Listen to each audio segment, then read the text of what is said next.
Hello ladies and gentlemen, All Outdoor One here. Welcome to another video. This in fact is my first video of 2018, so Happy New Year to you all. I hope your year's been going well so far. If it's not, then my commiserations, and still plenty of time to turn it around. If you've been following me for a while now, you'll know that I'm a kind of flashaholic. I've been kind of obsessing over a company called DQG. It's a Chinese flashlight manufacturer, and I think they come out with some really interesting, cool and innovative designs. You may remember a while ago I reviewed the cousin of the Spy. This is the DQG Spy I'm holding in my hand at the moment. The original DQG light was actually the DQG Fairy, which is very similar in design to the Spy. This one is a two-stage flashlight, so you tighten for your low mode and then you tighten further for your high mode. That's running off a 10180 battery. Gives you about 4 hours runtime, 4 or 5 hours runtime in the low mode, and about 15 to 20 minutes in the high 130 lumens output mode. So that was good. I kind of like the two-stage design. It's the same with the DQG Fairy. So tighten for on and tighten further for high, and then off, so you can access either mode pretty much instantly, which is a nice touch. Not great run times, but absolutely great sort of size and form factor to this light. Perfect for a keychain in my opinion. So recently moved on to another DQG design. This is actually running off a 10250 battery, I think it's called. Let me just double check that for you. It's a 10220 battery. It's basically a half length AAA sized battery, lithium rechargeable, 3.7 volts, and it holds about 3 times as much energy as the 10180 batteries used in the Spy. This means that you can get a much greater runtime.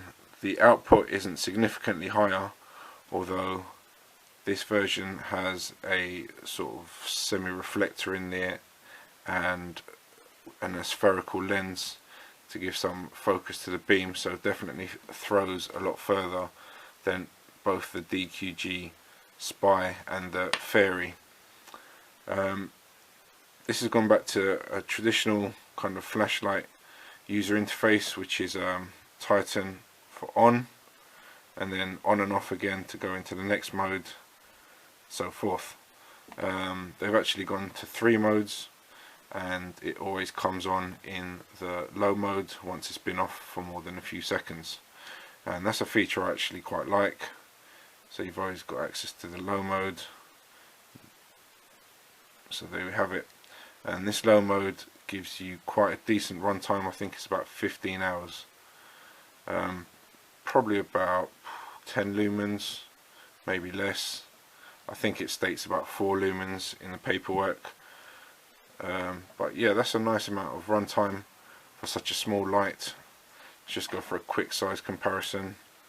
So as you can see, it is a little larger than the Spy, but I mean we're talking tiny anyway, and it is a little heavier as it is made out of stainless steel.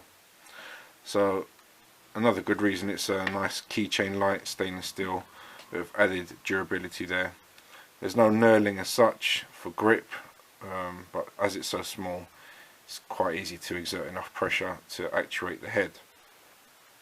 So as I said, comes on in the low mode, giving you about 15 hours runtime, and then tighten on and off. You've got your medium mode, which is, I think it's approximately 40 lumens or so, and has a good runtime of 4 to 5 hours, which is definitely a good amount of light for a good amount of time, or a useful amount of light should I say. And then finally, on and off again, you've got your high mode. This is approximately 130 lumens, maybe a little more when the battery is absolutely fully charged, and this gives you a runtime of about half an hour to 40 minutes. Again, for a light of this size, that's a pretty large amount of light, easily enough for walking through woodlands, for example, at speed, or you know, getting someone's attention from a fair distance. I do just love the size of this thing, given how bright it is. It does have a split ring attachment point there in the form of a knob that extends out from the body. There we go. It does come supplied with a battery. Quite hard to get hold of the batteries, and also quite hard to get hold of the chargers. I'm actually using a charger designed for a 10180 battery, and with a little bit of jiggery pokery I was able to get this slightly larger battery to fit. One further feature of this light is that it has a glow in the dark O-ring. You can see that green glow in there. That, once it's charged, glows for about 10 to 15 minutes at a noticeable level, and then gets really dim really quickly. So not the highest grade glow in the dark feature there, but still allows you to find the light, for example, if you dropped it in use and it was off. Some good features in a tiny light of this size. As you'd expect, it is O-ring sealed, supposed IPX of 7.8, but not 100% on that.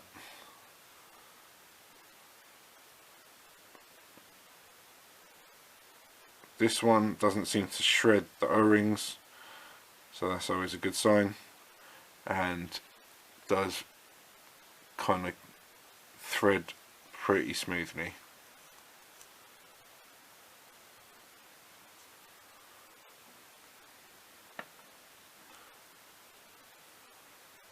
Obviously this light isn't for everyone.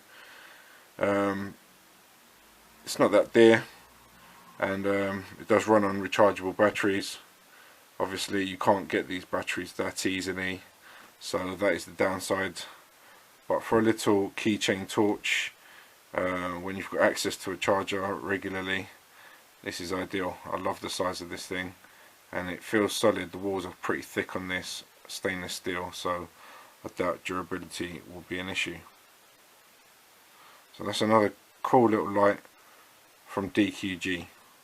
Not for everyone, but I'm definitely giving it a thumbs up.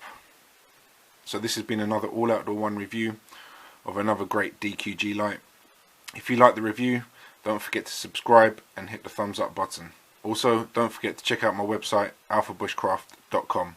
Your support is genuinely appreciated. This is All Outdoor One signing out for now. Thanks for watching. Take care.